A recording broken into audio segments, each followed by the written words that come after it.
Yun po ang cactus area. At ito naman po yung papasok po sa aking simpleng garden.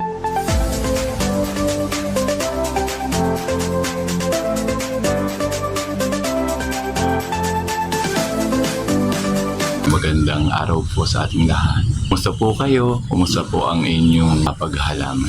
Napakaganda po ng umaga, maganda po ang sikat ng araw. For today's video po ay gusto ko po uli kayong itour sa aking simpleng garden.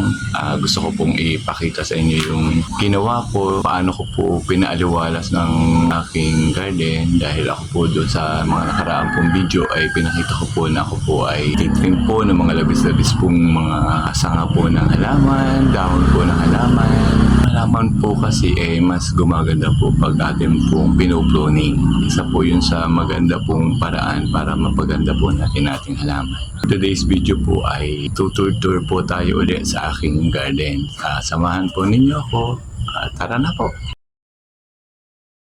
Napakaganda po ng sikat ng araw. Talaga naman pong palibasa po ako yung nakasalmin ay talaga pong sinungsulo ako. Ganda po ang umagang ito.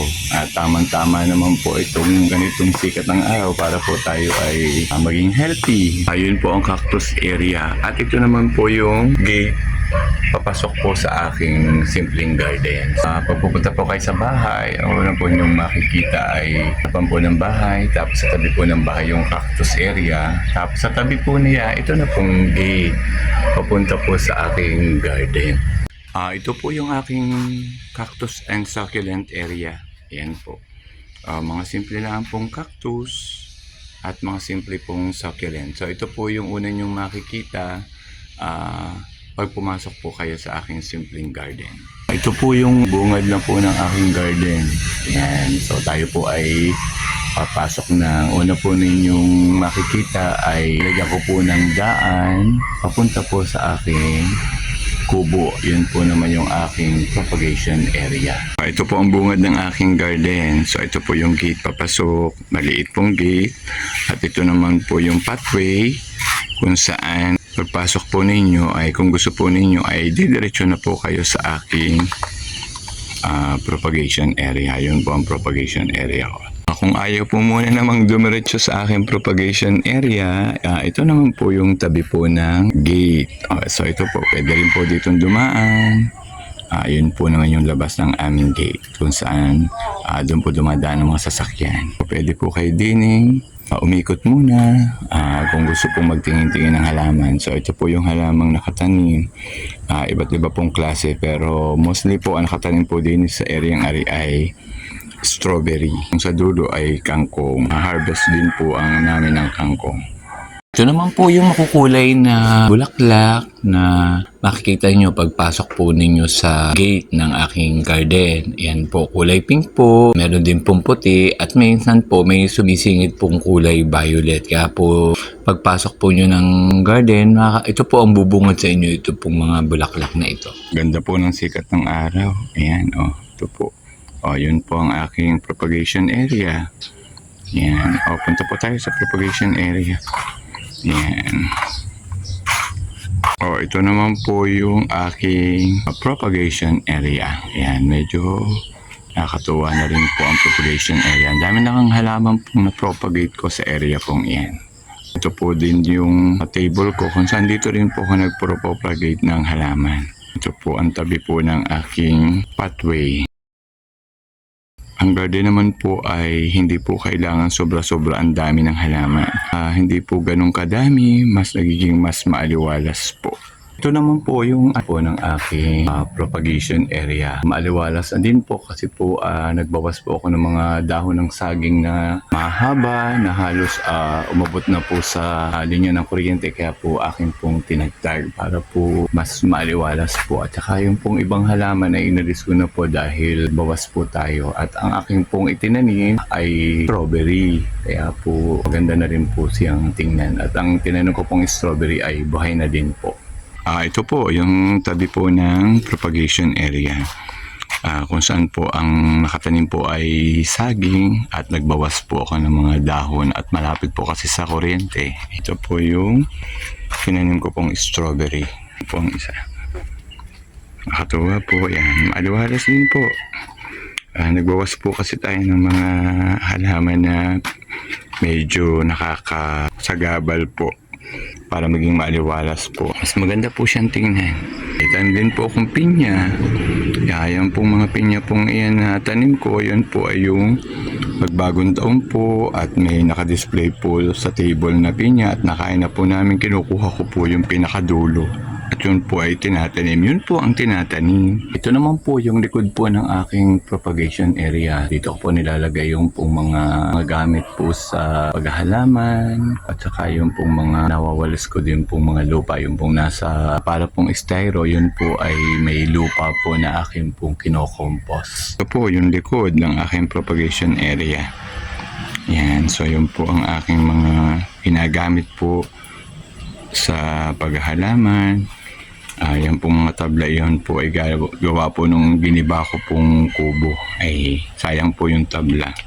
So ito pa po yung mga tanim. Yan, aloe vera, strawberry, meron pong birds of paradise. Ito naman po ang kabilang side po ng aking propagation area. Dito po sa side pong ito, naririto po yung aking mini pool. Pakita ko rin po sa inyo kung ano po ang halamang nakalagay po din sa side po ng propagation area. Hindi po ngayon ako nagamit ng tubig ripo dahil marami naman pong tubig ulan at nagsunod-sunod nga po ang bagyo at tagliran po ng mini pool.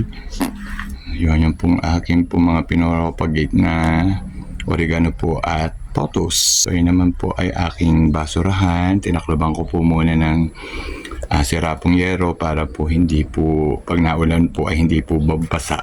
So ito po ang mini pool. Malinis naman din po ang tubig ulan. Pwede rin pong maligo. Nakaligo nga po sa mga baha ay eri pa po namang tubig ulan na naipon sa swimming pool. Pwede po pag wala po akong magawa ay pwede po akong maligo. Pari naman po ang harapan naman po ng aking propagation area. Medyo kaunti na lang pong nawalis ko dahil hindi naman po ganun kadami ng patak ng dahon.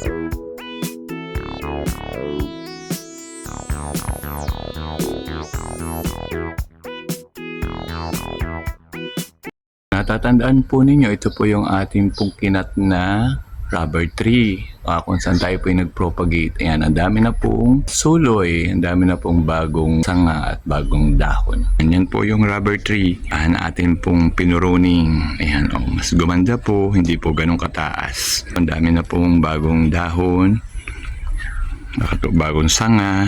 Nakakatuwa po siyang tingnan. Sabi po niya may time din po akong bayabas. Ito naman po ang aking tanim na talaga pong napapakinabangan. Tanim pong kalamansi, din po sa aking garden na pagkadami-dami din pong nagiging bunga. At ang aking pong kapatid na babae ay talaga po namang enjoy na enjoy po yan sa pangunguha. At tuwan-tuwa po siya. Basta po pumasyal din sa bahay, ay siya. Lagot po aring kalamansian ko.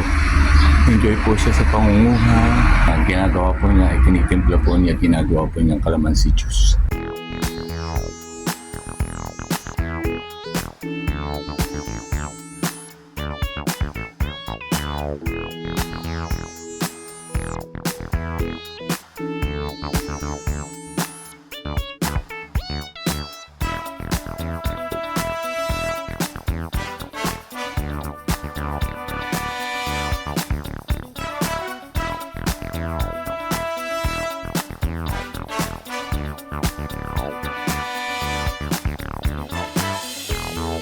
Po yung nasa may dulo po ng garden na may bakod. Aking halaman na nadidinig po sa tabi po ng bakod.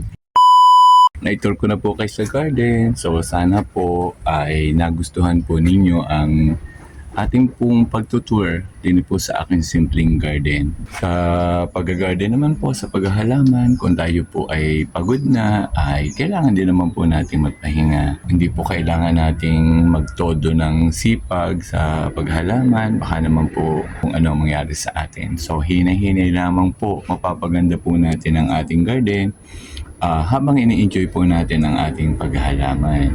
Samantalahin ko na po ang pagkakataong ito para po ako po ay magpasalamat dun po sa natutuwa pong mag-comment, naaliw pong manood kahit po ang akin pong simpleng video ay hindi po ganun kaayos. Siyempre po naman, baguhan pa lang po tayo. Ako po ay nagpapasalamat sa kanila. Higit po ako nagpapasalamat dun po sa nakakapanood po ng aking video na natutuwa rin po o nagugustuhan na rin po mag-subscribe para po maging bahagi po siya ng aking journey bilang baguhang nagbablog. Maraming pong salamat sa lahat po ng naniniwala, sa lahat po ng sumusuporta at nagmamahal po sa akin. Lagi po niyo akong susuportahan, mamahalin po niyo ako para po mas pag-ayusin ko pa po ang aking mga video. Maraming pong salamat sa inyo pong pagsama sa ating pong simple pong tour. So, salamat po. Bye-bye po.